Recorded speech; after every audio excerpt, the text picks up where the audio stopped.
Welcome to the RotoWire Fantasy Baseball Podcast. It is the Friday two-step pod with myself, Clay Link, and Todd Zola. Glad to have you with us. We are live on StreamYard. I get these hosting services mixed up in my head, but good to be live on the YouTubes and everywhere else. How are you today, Todd, on this Friday morning? All right, it's going to drive me nuts. I'm going to get used to it. But what we're looking at on the screen, we're backwards. Mm-hmm. So yeah, I noticed that too.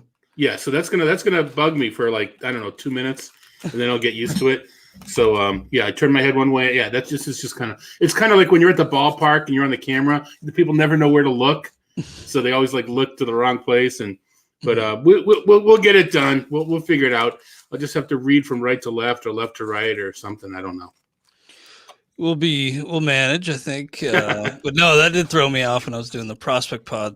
That was my first one on StreamYard, but this seems like a cool service. Yeah. And good to be in the 21st century with this. Hopefully no more audio issues. Let's hope so. We got to stop talking over each other, right? Yeah. I do apologize to everybody who tried to listen to that show a few weeks back where we weren't talking over each other. It's just normal back and forth, but somehow the audio tracks got lumped together or something. I have no idea. I also want to apologize to those who got gombered last week. Now, I saw somebody on Twitter say that we gave him a 4. I'm looking at it right now. I gave him a 3.5. You gave him a 3, Todd. So just for the record, for historical purposes. But when he was a -3, it's still, and he always got one more start. One more start, and I did the back of the envelope math.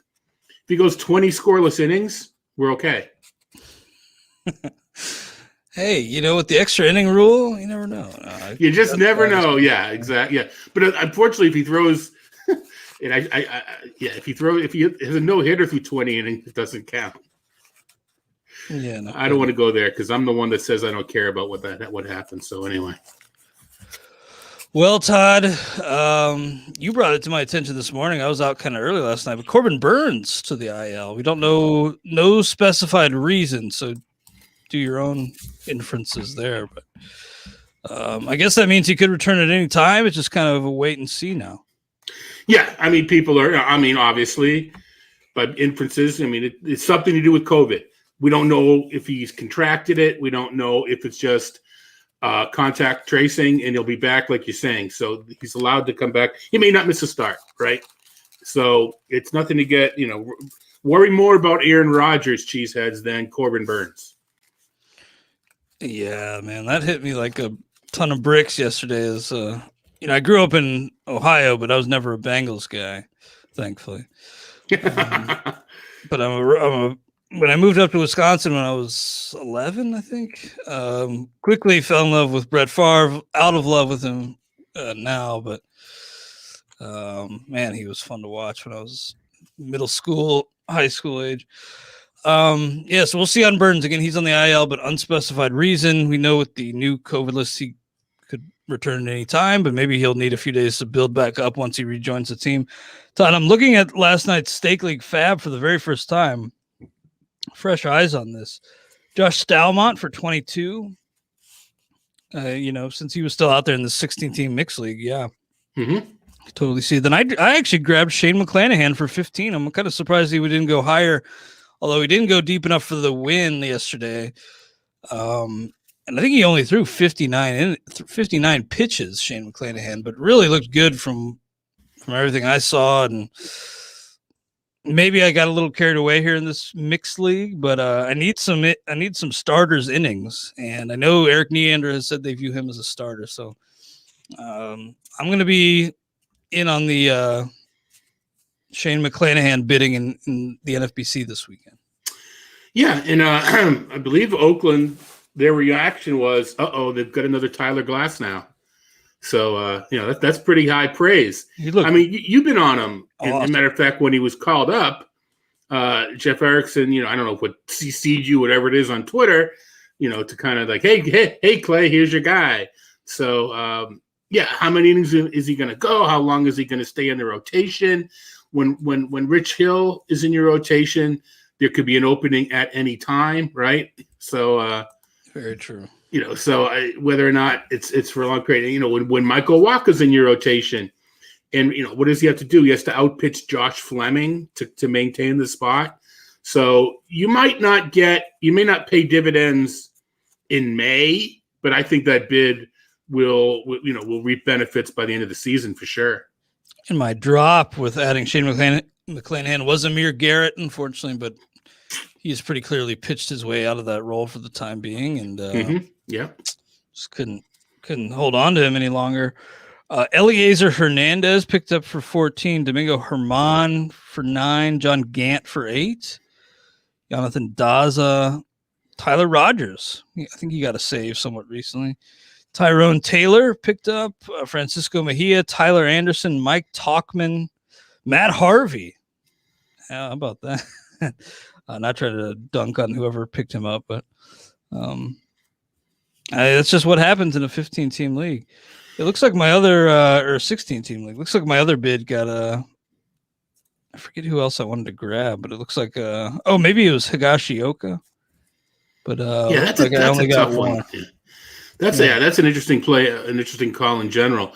But it sounds like this league is pretty aggressive with starting pitching, which is interesting. Mm-hmm. So this is, I know that there's a 50-50 stake thing. Are there any other, jelly beans awarded, or is it just eat, don't eat? Well, it's $75 entry, and that's a separate pot from the stake bet. So okay. So there are, it's like $750. All right. So it isn't just trying to finish in the top half. Yeah. There's also, because that may affect bidding. That may just more trying to put a background, frame the bids. I think it's sort of interesting. I haven't looked yet at NFBC leagues. Maybe this is just a week that there happen to be some available starters, and this is the first league that we saw. So, or it may just be that it's unique. Who knows? But because the bidding is staggered from NFBC, so there's a chance some of these players went last Sunday, and there's a chance some of these players will go this Sunday. Mm-hmm. Just the way the bidding is, it was just interesting to me that the majority of those names were starting pitchers. Yeah, and I actually did get I just missed that I was the high bidder on John Gant for $8.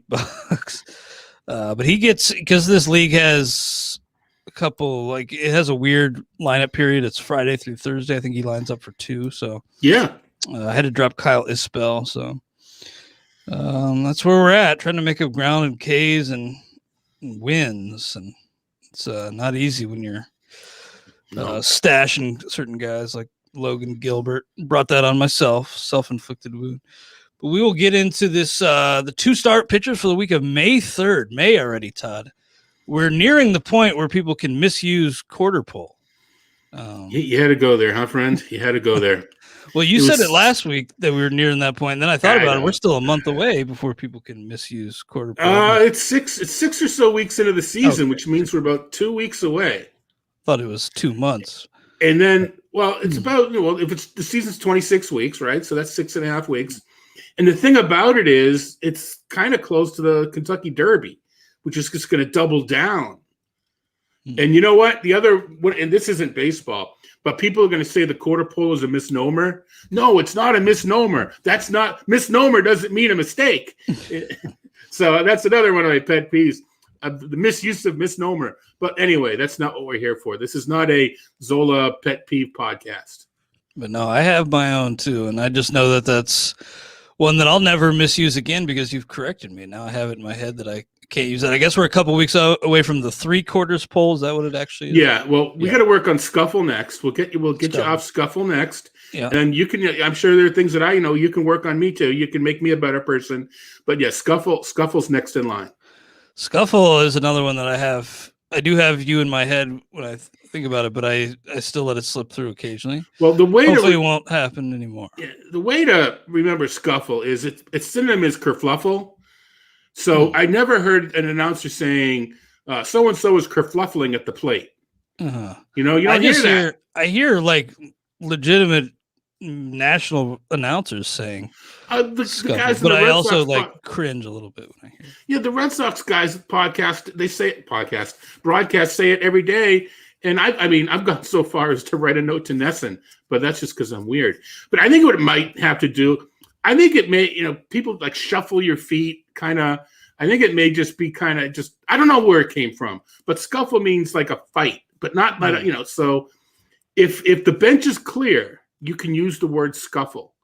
If a player is 1 for 21, he's not scuffling. Mm.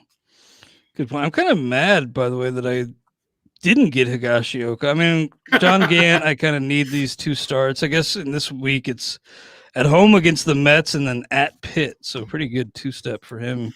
Not going to be on our 2-start list today, but I don't hate John Gant, but I do kind of wish I'd gotten Higashioka, even though this was a 1-catcher league. Or is a 1-catcher league. I have Alejandro Kirk, and he's batting 200 with 3 runs, 1 homer, 4 RBI. So, well, I mean, Sanchez is hitting 43 points above last year's batting average.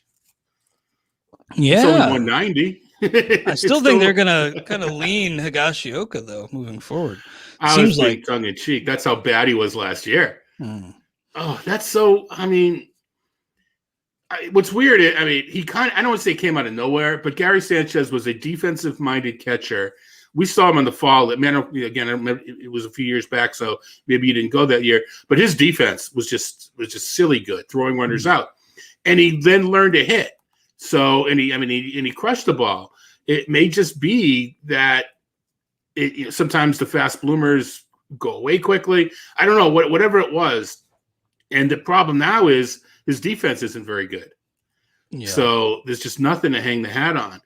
And I know our colleague Derek Van Riper was kind of on the pro Gary Sanchez bandwagon. So I'm curious what where DVR is, and we share a team, and he's our catcher. So maybe I'll ask him Sunday night if he wants to. So DVR, is it time to look for a replacement for Sanchez? And we'll find out what kind of mood Derek's in.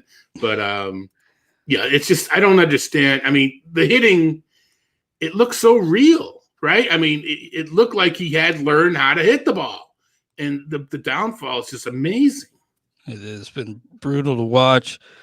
But yeah, I was trying to add Higashioka last week, and now it could cost you a little bit if you want to get him. You know what, though? Higashioka has done this before. He has teased, and usually it ends up you don't get what you paid for. So we'll have to find out what's going on there. I mean, last year he did hit 250, but it was in 48 at bats.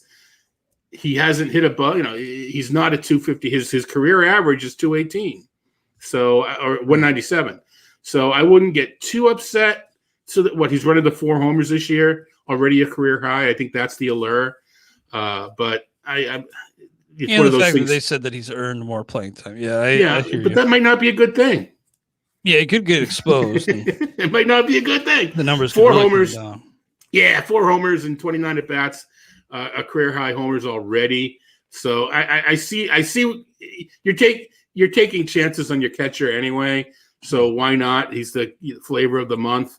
But I wouldn't lose sleep over Higashioka. That's all. Yeah, probably not something that should cost you sleep if you get outbid on Higashioka. But you know how when you're watching MLB TV, I don't know if you do that particularly often, but they'll play the highlights in between, in commercial breaks. They'll play highlights from old games, and it's pretty cool. At first, it does get pretty obnoxious eventually because you're seeing the same clips over and over. But the Kyle Higashioka 3-homer game from last year, and I kind of forgot about that till I saw it on just a random commercial break. Higashioka goes yard 3 times last year. Maybe a significant performance, maybe signature significance rather.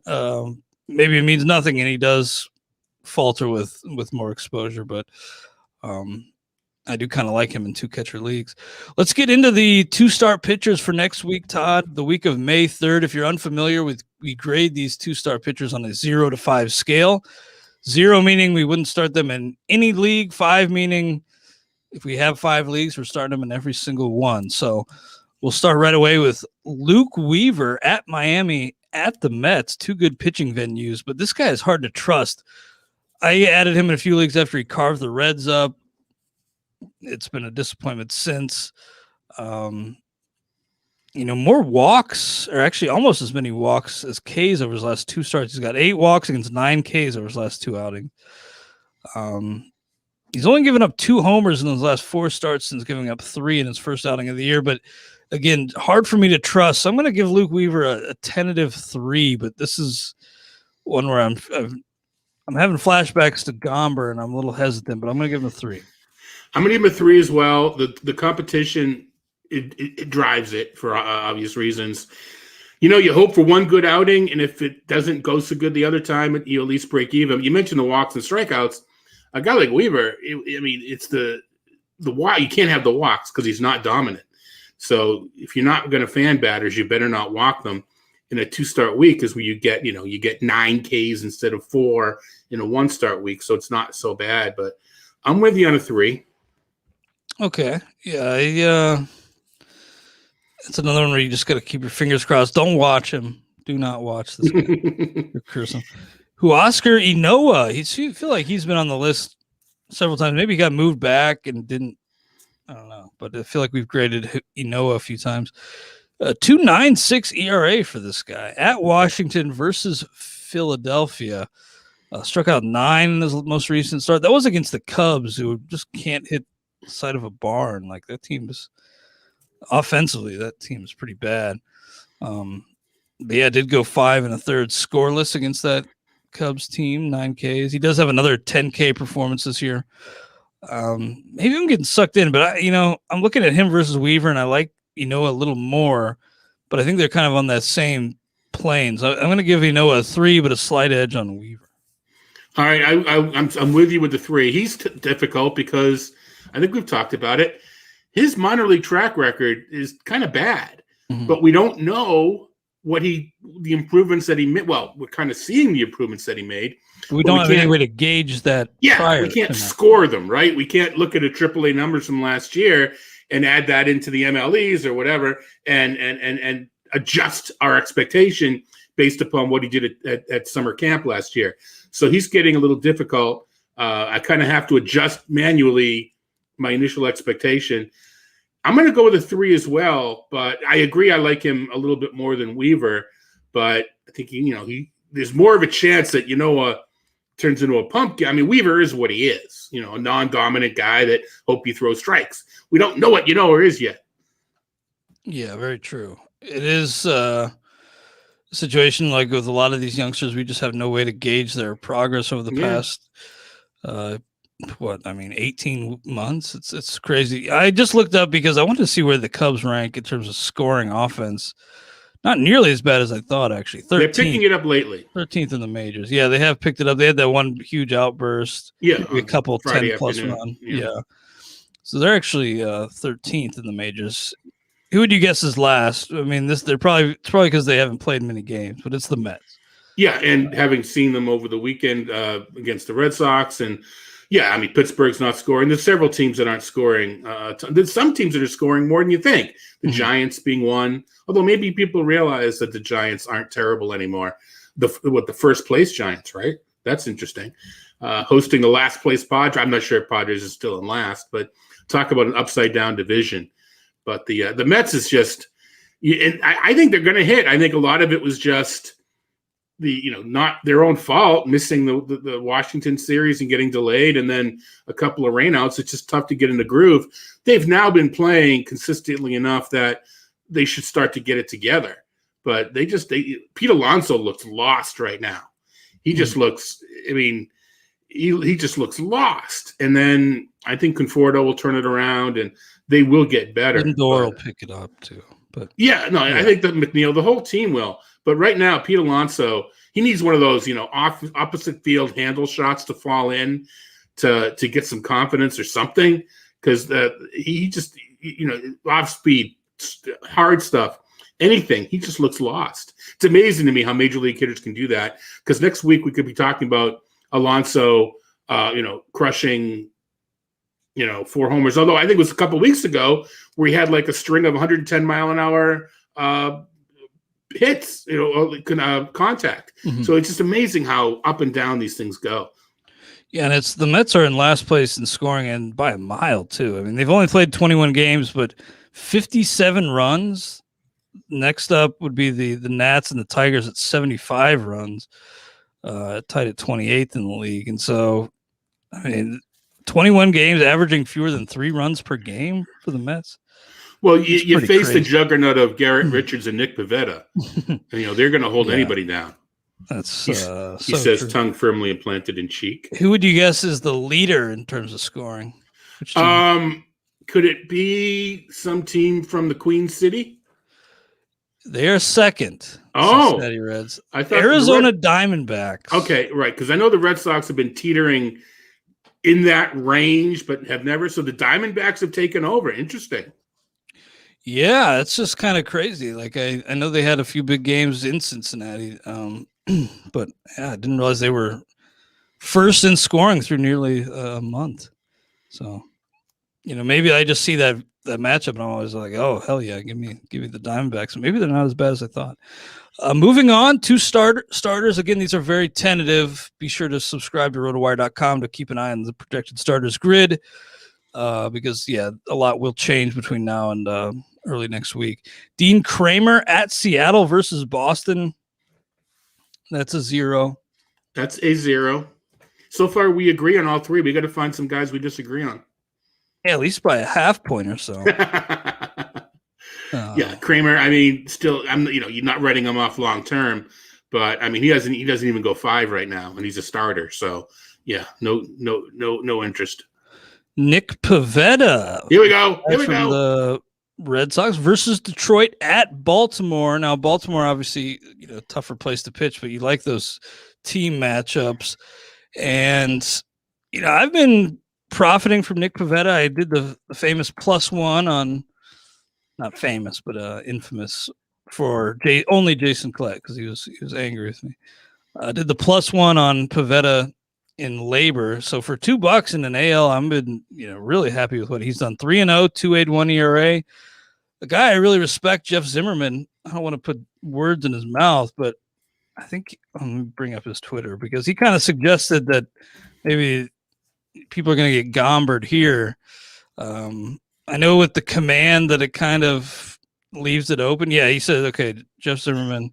At Jeff W. Zimmerman on Twitter. First it was Joe Ross, then Austin Gomber. Next week, Nick Pivetta. So, and what he's pointing towards is the strikeout to walk. Mm-hmm. And then the comment today was the narrative's going to be that Baltimore and Detroit doesn't walk very much, so Pivetta has a good chance of doing okay. Well, Jeff's a friend, but I kind of disagree. I mean, they don't walk very much. It should help him, but the fact they don't hit very much should help him even more. So, call me a Red Sox fan, whatever. I'm going to give him a 3 with the same score as the others, but I'm going to have him ahead. I mean, Detroit and Baltimore, there just aren't better matchups. And the other thing, and again, numbers guy, but there's something going on with the Red Sox pitching, and I don't know if it's Dave Bush, the old sabermetric darling, where he would always his peripherals were always better than his outcomes for so many years in fantasy. But they're making changes with Richards, and they're making changes with Bush and the relievers. There's something. I'm sorry, with Pivetta. There's something going on there, and I haven't read if there's some a feature on it yet. But I'm going to trust that, and I'm not saying Pivetta's going to throw 7 shutout innings this week in both games, but I think he's worth starting. Yeah, same here, and it is. You never know because the command can come and go with this guy, and people have been burned in the past. But I think I was the one person who was never burned by him before. So it's time. I'm overdue. So I think he'll be coming this week. I think that the assumption is the command doesn't get better. I think it will, or control actually. I think there's something going on with that staff. I think the control will get better. Now, Kyle Hendricks of the Cubs, what the heck is going on with him? 1-3 with a 7.54 ERA. This is a guy who we all kind of said, well, I don't want to say we all, because I'm sure there was somebody out there who didn't like Kyle Hendricks, but a guy who routinely outperformed his peripherals, the underlying numbers. This year, everything's blown up. I want to have faith in this guy, but maybe he's in this 3 bucket. I guess I'm going to give him a 4 because, I had him in my top 100 in draft season, but versus the Dodgers, that's scary. Versus pitch should be okay, but this is a pretty big gauge for me as to where Kyle Hendricks is at right now. All right. BABIP, obviously high, right? 35.7 home run per fly ball. I'm not saying that's all luck. Anytime anytime it's that outrageous, he's throwing meatballs as well. But he's pitched into a bit of bad luck, compounded by the fact that he's just not on. The ground ball rate's usually in the high 40%. It's 32%. So there's something going on there. But I'm with you in that I don't know if Maeda does have 2 starts, so we'll talk about him too. But I think you have to trust the history that these guys will figure it out. So for that reason, I'm going to go a 4 because I do trust the history that they'll figure it out. I'm going to put an asterisk next to that and say I'm going to do a deeper dive before I post on Sunday night or Friday night tonight. If I find something, I may abridge that. But I'm still relying on history, and history says he'll figure it out. Yeah, it's just very atypical of Kyle Hendricks so far. Reds have 2 off days, which sucks for me as a fan. Oh, and they deserve them. They deserve them, right? And it was shocking that they won the series against the Dodgers after losing 7 straight, but still not a very good team, that Red squad. For Cleveland, Aaron Savali, maybe is it Cal Quantrill? Maybe because Logan Allen left and he was demoted. I had missed that Logan Allen was demoted. So it does look like maybe Cal Quantrill, after losing out on that job early on, will get that chance. So I actually kind of like him as a pickup. Savali, 4-0, the 2.94 ERA, probably not in the, he's not a 5 ace, but I think he's a solid 4. And I think I'm actually going to put Quantrill. Maybe I can't put him in the 3 bucket because I don't know if he's going to go deep enough to qualify, but I'm going to give him a 2.5. We've been throwing out a few 0.5s recently. Right. I'm going to give him a 2.5. All right, I'm gonna go straight to because I need to be different somewhere. Yeah, Quantrill, I'm not sure, and for the exact same reason you suggested, just don't know if he's ready to go 5 innings.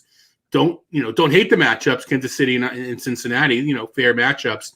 Savali also the same exact reason as you, as he's a 4, but I'm starting him in all 5 of my leagues, but I'm going to reserve 5 for the elite.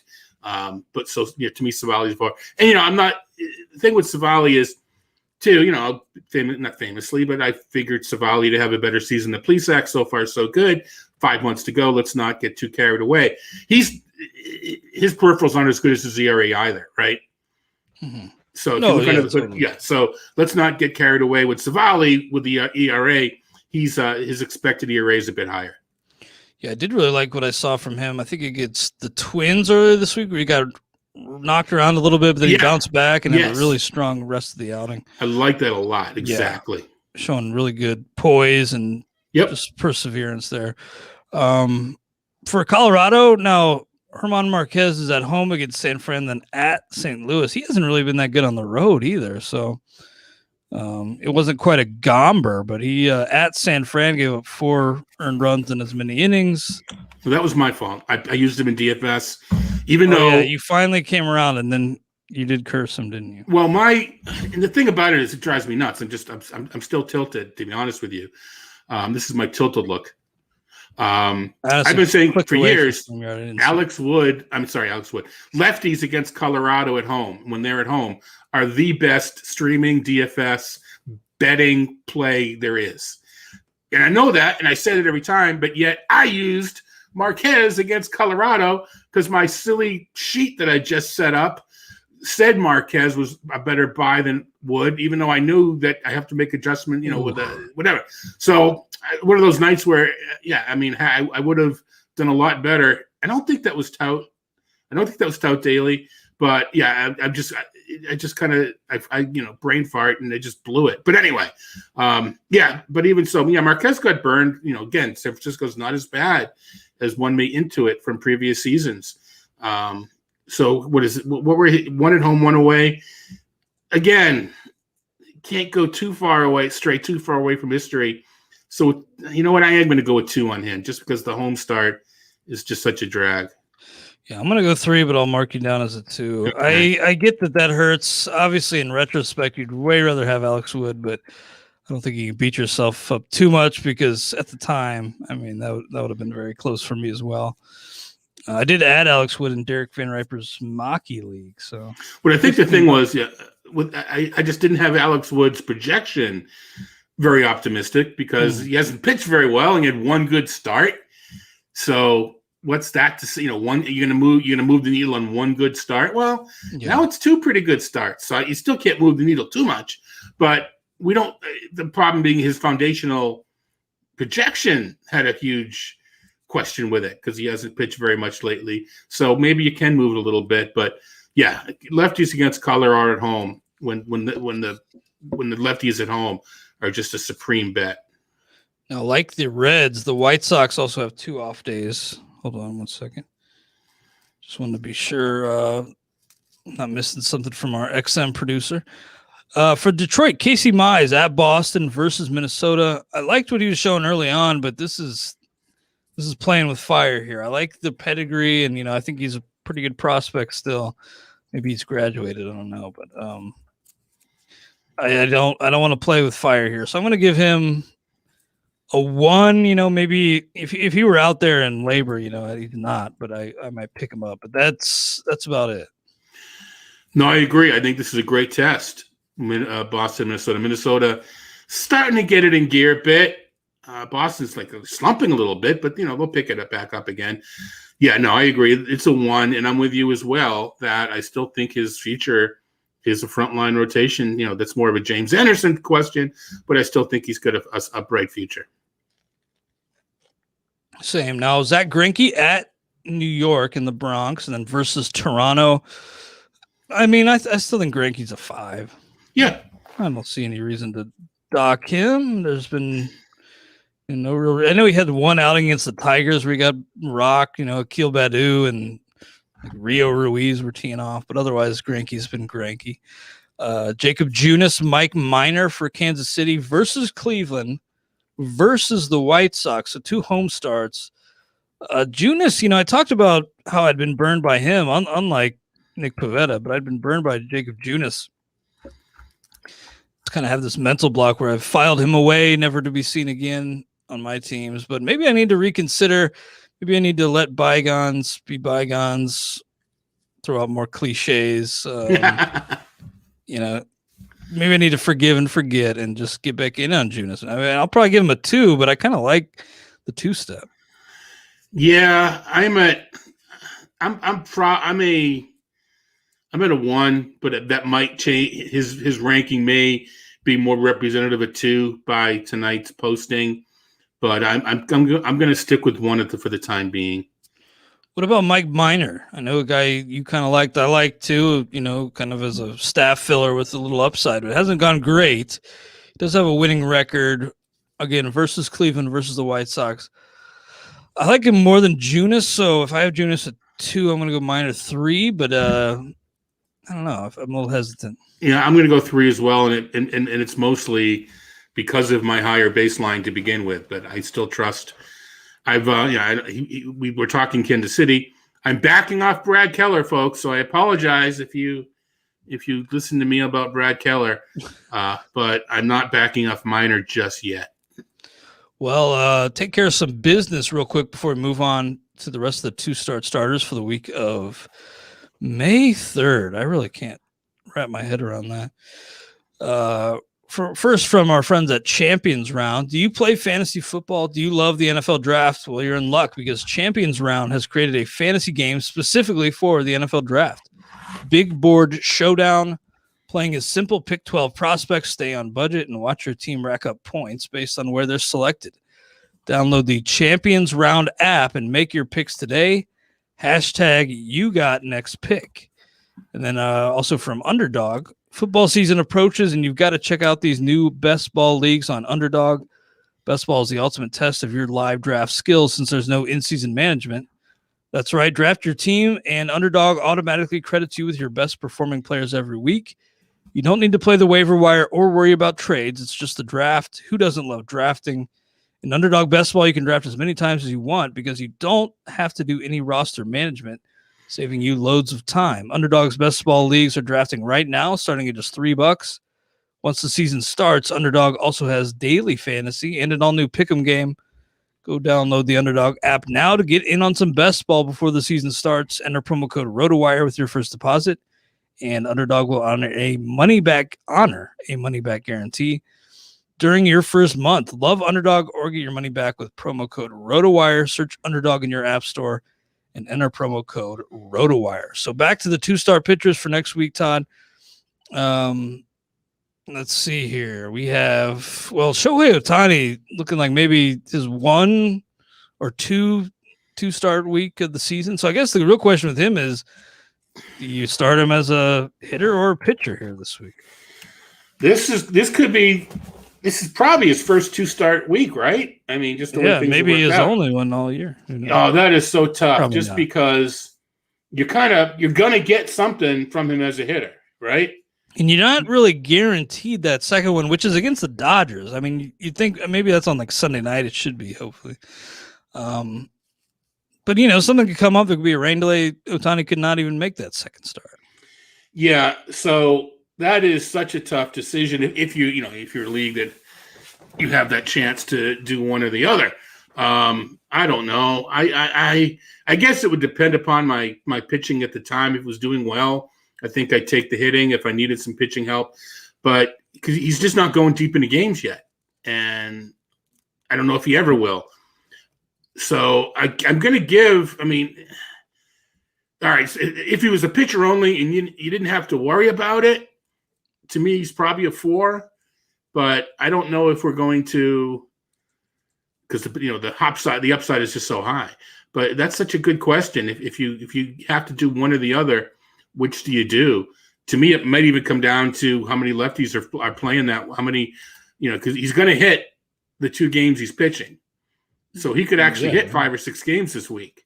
It may actually help him that he's pitching in 2 games. I guess it would depend upon how many lefties he's facing. And I know he faces lefties, but I prefer him to have the platoon edge when I start him. So I'm going to give him a 4. And I'm going to look up the opposing pitchers as we're talking. Yeah, I got him a 3, and I think I only have Ohtani in 1 league, and that's the main event with James.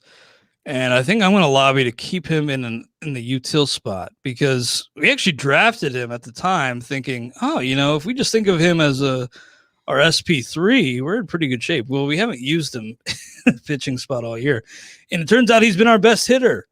He's been our best hitter on our team so far, so I don't know how we could justify swapping him out.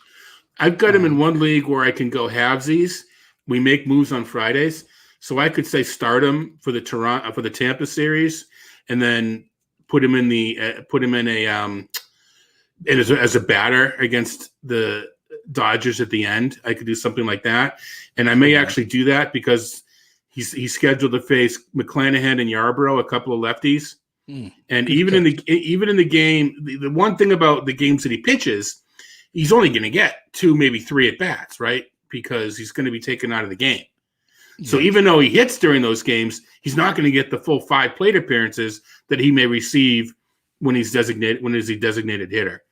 So I think that's something to keep in mind. But I wonder, have the Angels ever? And Joe Madden could do this, and he may have already did it. They don't have to if he's hitting as a pitcher, he doesn't have to be taken out of the game, right? They could put him into the outfield, pull an outfielder, and bring another pitcher in, and that pitcher that pitcher just hits in that outfielder spot. Is Ohtani? Can he play? I know he dabbled in the outfield so far. I wonder if that's something. I bet Madden does do it at some point this year. But that's a good call. I mean, he's the kind of guy that would. Then towards the end of the week, it's Dustin May, it's Urias, and it's Buehler. It's not exactly easy pitches to hit off of, but I'll take my chances.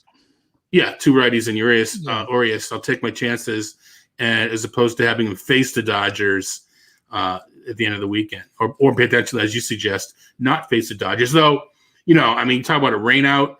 It's 7 home games.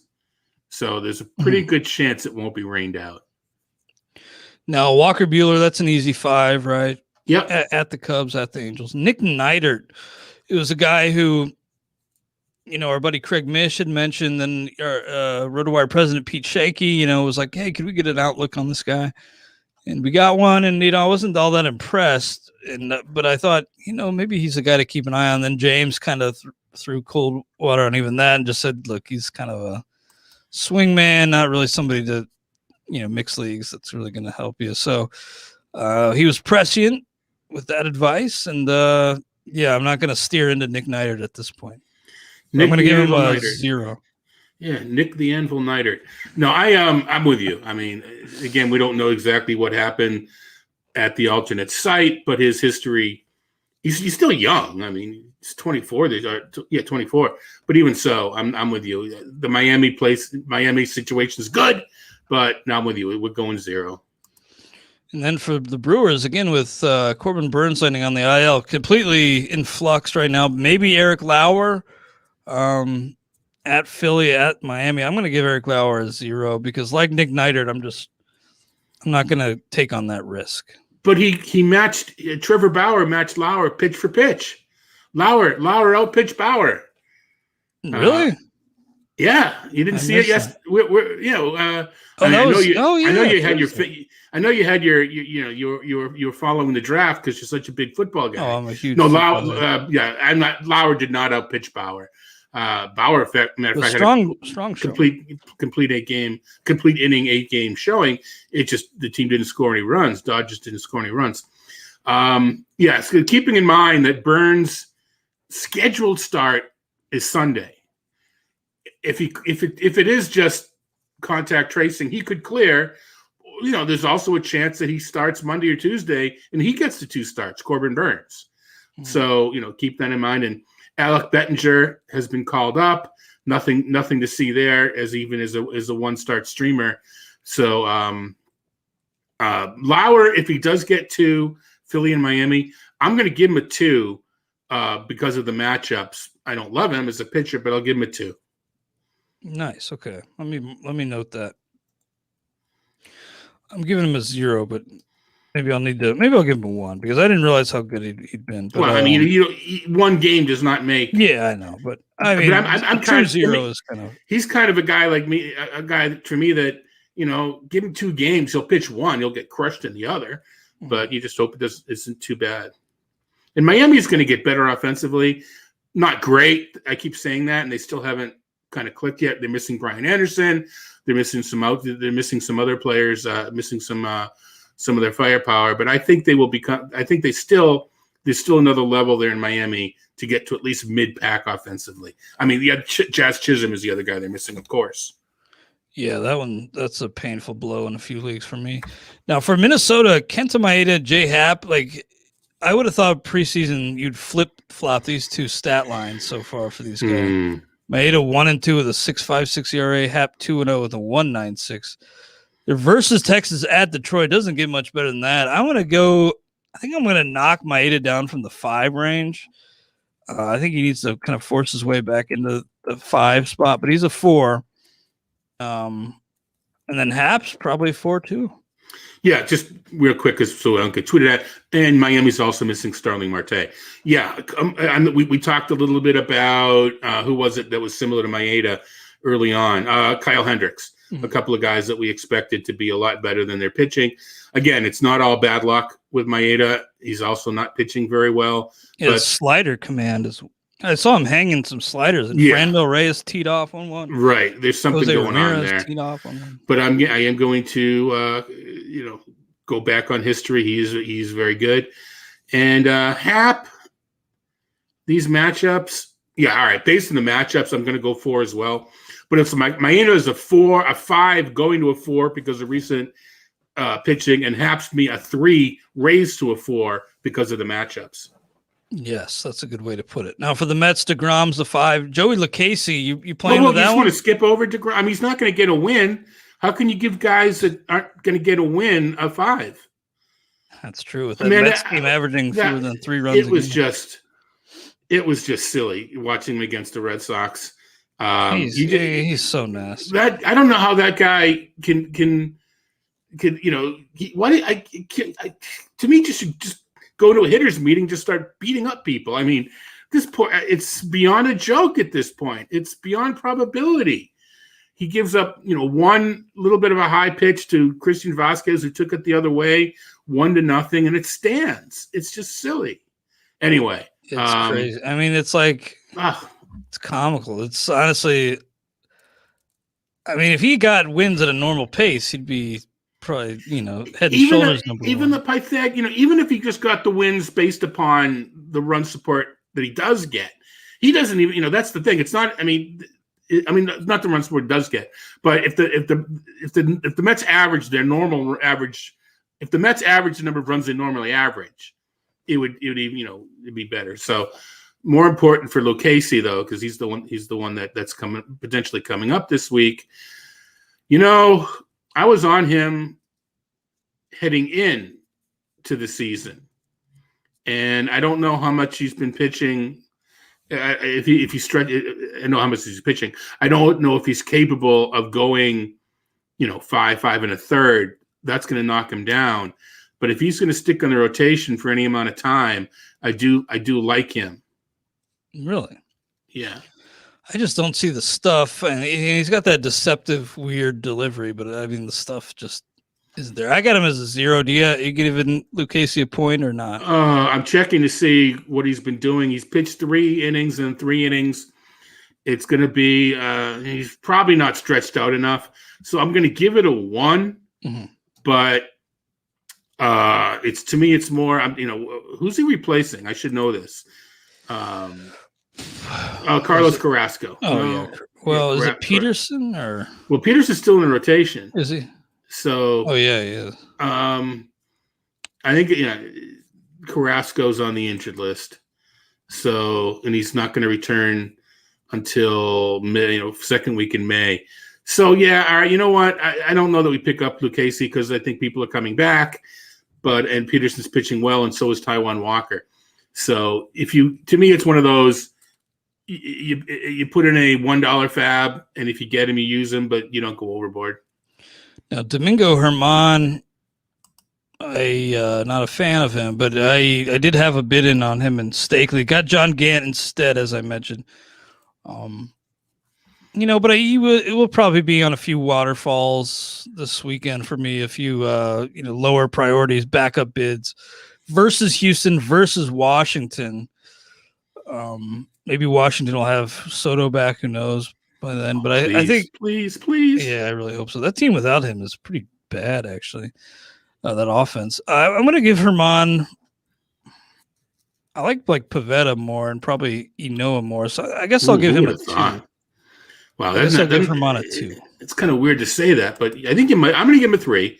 I think he's turned it around. The last 2 starts, 13 innings, 2 earned runs, 12 strikeouts, 2 walks at Baltimore, at Cleveland. So he's not as good as he may have appeared a couple years ago when he was the anti-DeGrom, right? Where he gave him a win when he took the mound. 18 wins in 2019 with a 4 ERA. So kind of the anti-DeGrom. But I do think he's not. Some people say, well, he was so lucky, and they downgrade him too much. I think he's an okay pitcher. So I'm going to go. I'm going to go 3. I don't know if that's what I said before, but I'm going to go 3. Frankie Montas and Cole Irvin versus Toronto versus Tampa Bay. So a couple home starts in the Coliseum. Montas. I've never been a Montas guy. I'm not trying to lap here, but if I was never on him, I'm not going to be on him now that he's got a 6.2 ERA. I still probably give him a 2. Irvin maybe a 2 as well, but they're behind those 3 guys for me. So I think 2 is where I'd put them in the hierarchy. I'm gonna agree, and it's not that I haven't been a Montas guy, but I think some of the narrative, and it's people in the industry, they like to lock on to something and pound it. And the new pitch, and he's a new guy. And sometimes it works out, sometimes it doesn't. Irvin, one of those guys that really successful minor league career, but without a lot of minor league buildup, without a lot of, scout or prospect, hype, you wonder, is it just, he's just what he does is effective against younger players and isn't effective in the majors, or does he get better? I'm still in that. I think he still can get better, but I'm not going to go overboard. But Oakland's such a good place to pitch. Yeah, I was drafting Dalton Jeffries and just kind of overlooked Cole Irvin. He's been okay. But you said you're giving them both 2s as well? Yeah, I'm going to give him 2s. Yeah, I think that's about right. Now, some things, Todd, Gomber, maybe for some, that was an easy one to avoid. But I think some things in the season, you can look back on and you don't need the benefit of hindsight to see things were a good or bad move. I feel like with Matt Moore, if you look at him and you're like, yeah, I started Matt Moore in 2021. I think you get what you deserve if that's the case. So I'm going to give him a 0, but Nola 5. Yeah, I think that's fair. Yeah, no reason to mess with Moore, right? I mean, come on. And the best part about Nola starting twice is we may get to see 2 Ellen Adair dances this week. Yes, we very well may, because whenever he's on the bump, they have a good chance to win. And she celebrates in her way. Tyler Anderson versus at San Diego rather, and then at Chicago Cubs.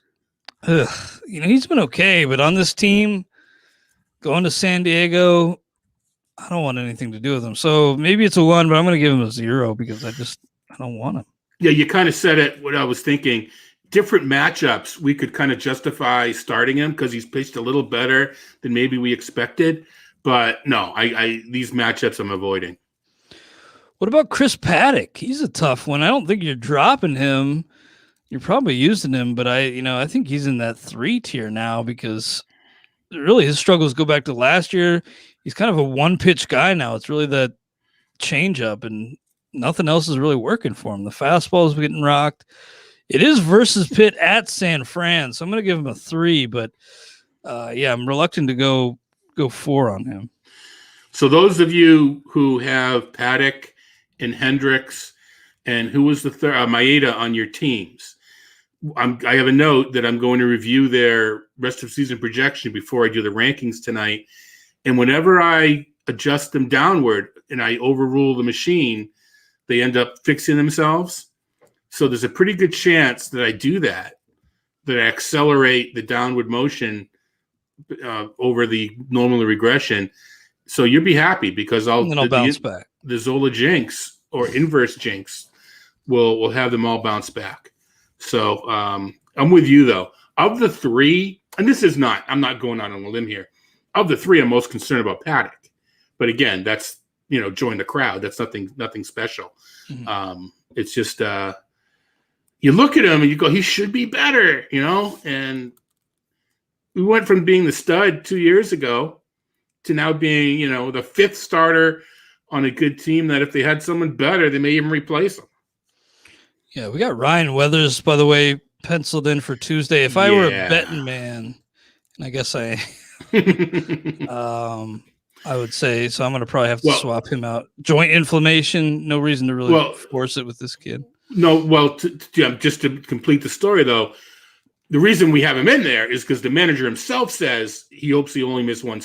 He hopes he'll pitch Tuesday. Really? So that's coming from, Yeah. But as you're suggesting, though, that could be a little optimistic, right? Yeah, 21 years old. I don't know why you'd force it, especially after giving his velo is like 3 ticks now.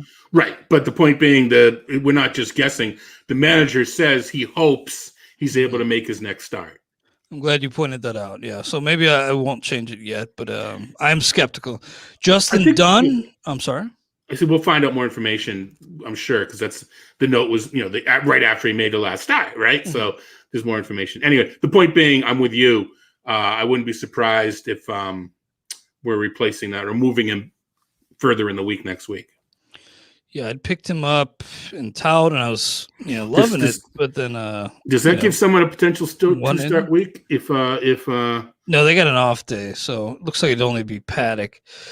Okay. But for Seattle, Justin Dunn, he's been okay. And then these matchups are pretty great. At home against Baltimore, at Texas, maybe Justin Dunn needs to get added where he's available.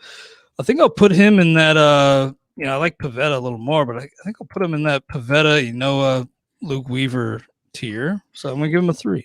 Yeah, there's an interesting bucket of threes that maybe in a 12-team RotoWire Online Championship, for instance, some of these guys may be available. It's going to be an interesting Fab Week. The thing with Dunn, and it has little to do with where we're ranking him, but he can be run on. So Jason Collette has a piece out this week. Collette calls talking about teams that are running and teams that are unable to prevent teams from running. It's interesting, some of the early season trends, but one of them that I noticed just by the eye was teams are running on Justin Dunn, and these things spread pretty quickly. If word gets out you could run on Dunn, teams will do it. Now Baltimore, they don't have a ton of rabbits, but in Texas has got a couple of guys that can run, but keep them off the base. As far as where I'm going to rank him, he's a 2 pitcher with a 3 ranking because of the matchups. Yes. Now, Aaron Sanchez, I think, is maybe a 3 pitcher. He was a 2 because of the matchups. Maybe he's even a 1 because that one's at Colorado, the first one. But that team sucks. The Rockies. The Rockies are not good. I was just to say that my dad was in broadcasting, Massachusetts Hall of Fame, broadcasting when he was in it. I mean, sucks was the equivalent of a word that rhymes with it. I mean, it was a no-no. I know. It was even on TV nowadays. Sometimes it's just used left and right. It was a curse word, or it was treated as such. It was George Carlin could have used 8 words you can't. It's just really, and he used to get so, even when we used it in general conversation, and it was just weird. Now again, I'm gonna say I think I will say it. It's kind of just accepted. I think we hear it all the time. Yeah, I grew up in my formative years, adolescence with D-Generation X. So that's not really a swear word to me, but I apologize if you have young kids in the car knowing them hearing it. Adam Wainwright, Kwang Hyun Kim. Kim's K rate's way up, shockingly. I was surprised to see how many Ks he has so far. Waino, I find him hard to trust, even though these matchups are pretty good. Home against the Mets and home against Colorado. I'll give Waino a 3, I guess, and Kim a 3. I just think they're in that same grouping. Yeah, Kim, I'm following up on last week's Z-Files a little bit later, as soon as we hang up, as it were, looking at strikeout rates and pitchers with elevated strikeout rates and can they sustain them based upon what I learned about league strikeout rates, and he's on the list of 10 pitchers to look at. Wainwright's confusing just because last year he was just the luckiest guy in the world as far as out pitching his peripherals. And this year, his peripherals gotten a little bit better, but he's still not as good. But man, these matchups, they don't get any better. So I'm going to go for Kim a 3. Okay. Kim a 3 with the caveat, if I find something with the strikeout rate that I feel he's going to sustain it, then I may go 4. But I'm starting Kim. On these matchups, are you kidding? Again, actually, when it's Sunday, I don't play DFS on Sunday. No, that's Saturday. I don't play DFS on Saturday either. No, it is Sunday. I may have to make an exception just because I want to use a lefty at home against Colorado. Yeah, that is about as good as a matchup as it gets right now. Michael Wacha, I got a 3. Any reason to go higher or lower? A couple of away matchups, good parks. No, he's not going deep enough into the ball games to warrant a 4, although I like him in these matchups. Dane Dunning, Kyle Gibson.